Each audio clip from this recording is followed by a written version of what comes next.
Medal গ্রহণের সময় Donald ট্রাম্পের সাথে করমর্দন করেননি লামিন ইয়ামাল, এমন দাবিতে সামাজিক মাধ্যমে সয়লাভ হাজার হাজার ভিডিও। ফাইনালের টান টান উত্তেজনা শেষ হতে না হতেই ফুটবল বিশ্বের সমস্ত আলোচনা যেন এক নিমিষেই ঘুরে যায় ভিডিও ক্লিপের দিকে। নিউ ইয়র্ক নিউ জার্সি স্টেডিয়ামের সেই ঐতিহাসিক রাত, যেখানে স্পেনের ফুটবলের নতুন সূর্যোদয়ের সাক্ষী হওয়ার কথা ছিল, সেখানে অদ্ভুত বিতর্কের জন্ম দেয় সামাজিক মাধ্যমের প্রচার। 2026 সালের ফুটবল মহাযজ্ঞের শিরোপা নির্ধারণী ম্যাচে মুখোমুখি হয়েছিল বর্তমান চ্যাম্পিয়ন আর্জেন্টিনা এবং ইউরোপের শক্তিশালী দল স্পেন। মাঠের লড়াই ছিল আক্ষরিক অর্থেই স্নায়ুক্ষয়ী। নির্ধারিত 90 মিনিটে কোনো দলই প্রতিপক্ষের জাল খুঁজে পায়নি। লড়াই গড়ায় অতিরিক্ত সময়ে।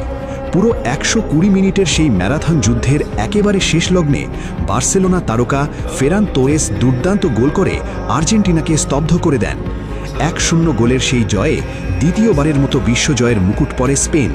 কিন্তু মাঠের সেই বীরত্বগাথাকে ছাপিয়ে আলোচনার কেন্দ্রবিন্দুতে চলে আসেন স্পেনের তরুণ তুর্কি লামিন ইয়ামাল। মাত্র 19 বছর বয়সে বিশ্বকাপের মঞ্চে নিজের দাপট দেখিয়ে ইয়ামাল এখন ইতিহাসের অন্যতম কনিষ্ঠ বিশ্ব চ্যাম্পিয়ন। নিজের অভিষেক বিশ্বকাপেই এমন অভাবনীয় সাফল্যের স্বাদ পেয়ে যখন তিনি ভাসছিলেন আনন্দের জোয়ারে, ঠিক তখনই মঞ্চে পদক গ্রহণ অনুষ্ঠানে ঘটে সেই বহুল আলোচিত ঘটনাটি। পদক বিতরণী মঞ্চে ফিফা সভাপতি জিয়ান্নি ইনফ্যান্তিনো ঠিক পাশেই দাঁড়িয়েছিলেন মার্কিন প্রেসিডেন্ট ডোনাল্ড ট্রাম্প। স্প্যানিশ ফুটবলাররা যখন একে একে পদক নিতে আসছিলেন, তখন ইয়ামালের একটি ভিডিও ক্লিপ ঝড়ের বেগে ইন্টারনেট দুনিয়ায় ছড়িয়ে পড়ে। ভাইরাল হওয়া ভিডিওটির একটি নির্দিষ্ট কোণ থেকে মনে হচ্ছিল ইয়ামাল যেন মার্কিন প্রেসিডেন্টকে পুরোপুরি উপেক্ষা করেই শুধু ফিফা সভাপতির সঙ্গে কথা বলছেন এবং তার সাথে করমর্দন না করেই সামনে এগিয়ে যাচ্ছেন। মুহূর্তের মধ্যে নেটিজেনদের মধ্যে বিভাজন তৈরি হয়।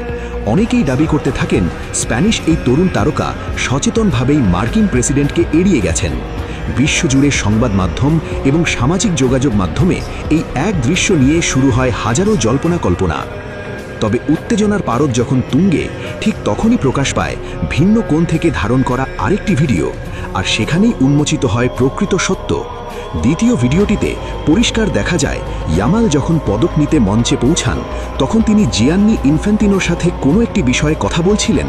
ঠিক সেই মুহূর্তেই ডোনাল্ড ট্রাম্প অত্যন্ত আন্তরিকতার সাথে ইয়ামালের গলায় বিশ্বকাপের স্বর্ণপদকটি পরিয়ে দেন। পদক পরানোর পর ইয়ামাল এবং ট্রাম্প একে অপরের সাথে স্বাভাবিকভাবেই করমর্দন করেন। প্রথম ভিডিওটির বিভ্রান্তিকর অ্যাঙ্গেল মূলত সেই করমর্দনের দৃশ্যটি ধারণ করতে ব্যর্থ হয়েছিল, যা সাধারণ দর্শকের মনে এক ধরনের ভুল ধারণার সৃষ্টি করে।